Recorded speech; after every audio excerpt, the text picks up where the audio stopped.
Jamie from Inky&Scrappy, sharing with you today my Craft Roulette Challenge number 181 project, featuring some lawn fawn stuff, some super old stuff. I brought in a few things that I thought were going to work. Of course, we had football on Friday night, so I caught the replay on Saturday. I had no clue where we were going with this one. I had not had the time to research it before I started.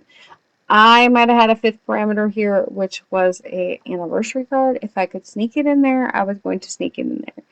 If I couldn't, I was going to have to abandon ship on my Craft Roulette project and get the anniversary card done, because that was Saturday afternoon.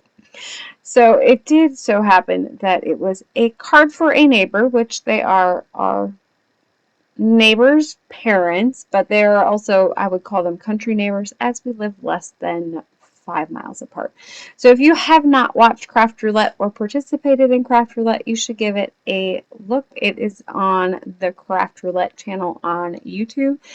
Mary Gunfun is your host, and it's an improv card making challenge. So they spin the wheel and you get 4 parameters to work with, and you just create. I like to do it freestyle, so I like to go as, while I'm watching it, so I don't have too much time to overthink things, because let's be real, I tend to overthink everything.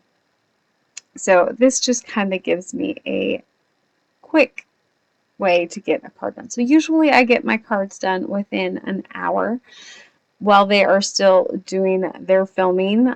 I guess when I watch the replay, it really doesn't matter. But I try to get it done within that amount of time, just because it's my own personal challenge. Cards usually take me hours, sometimes days.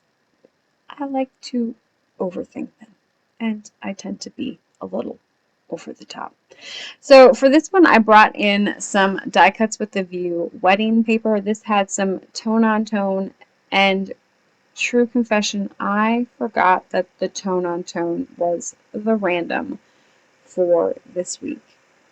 Yeah, I think it probably registered, and I said, okay, whatever. And then I totally, because I was just busy gathering things as the wheel was spinning and looking at what was going to work, and I totally missed that one. And then when I went to submit it, I was like, what? The random was tone on tone?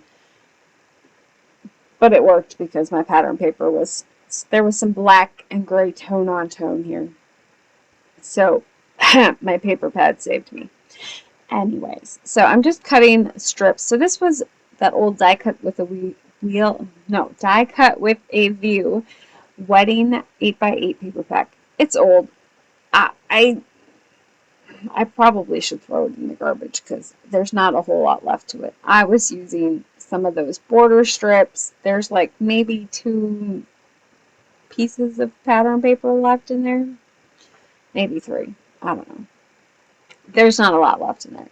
So, but to me, being that the color palette was sophisticated, and to me sophisticated kind of means elegant, and so the gold and blacks, white on white, the cream colors, and then of course it needed a pop of something bold.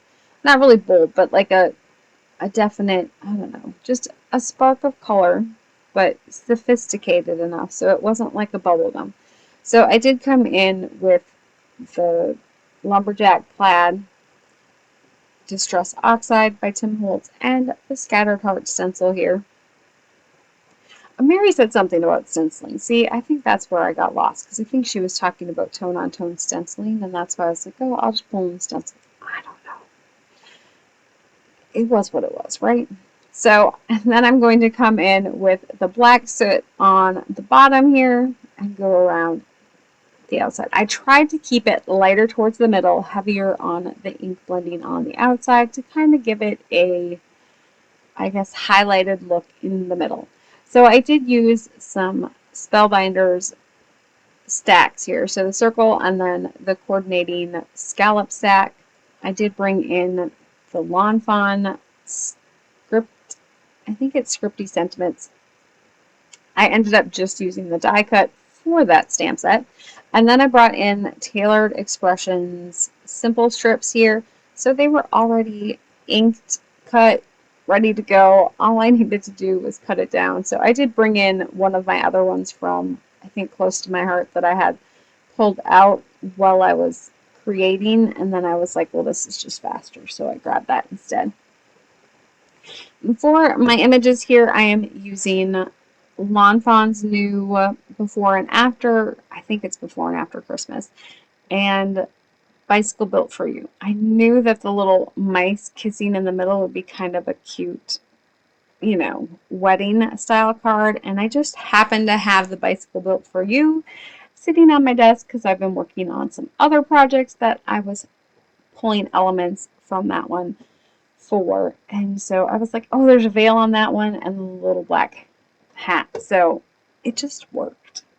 So I did come in with some warm gray Oohoo bullet nib markers to color up my mice here. I kept them super simple, kind of, you know, laying in shadows where I thought shadows might be.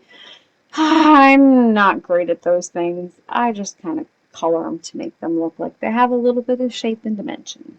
And then I did bring in the red, I think it was number 15 and number 12, to kind of bring in the red from the hearts in the background. Now, if I would have known that the wedding color was orange, because obviously 50 years ago, that was probably a very popular color, at least wedding-wise, I probably would have brought in a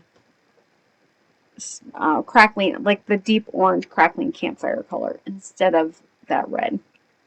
So Team Orange probably would have won this week if I would have known it was orange. But I didn't.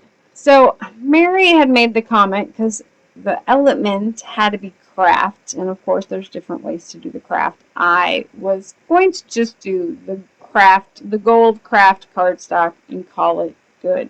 And then Mary Gun Fun made the comment that lace would be crafty, and I was like, I have a whole tote of old lace. This lace is probably older than the wedding couple. It's actually my Grandma Leona's lace collection, so I think I got this at the auction that she had.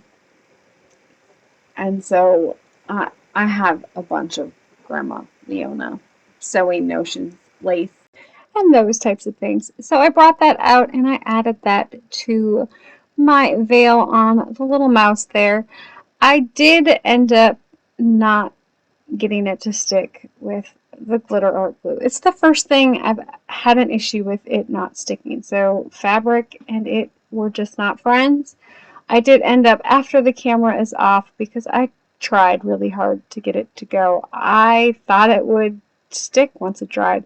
It did not. So I did bring in some Tim Holtz Collage Medium to get it to actually stick and stay on. You will see me struggle for the next minute and a half to try to get that to stay on there. Or the next minute, I guess. So while I was trying to wait for it to dry, a 2-year-old waiting for candy. So as I was sitting there holding this, waiting for it to dry, I dug out some embellishments from my embellishment drawer, I can't talk today either, and added some black jelly licorice hearts, from Trinity Stamps on here.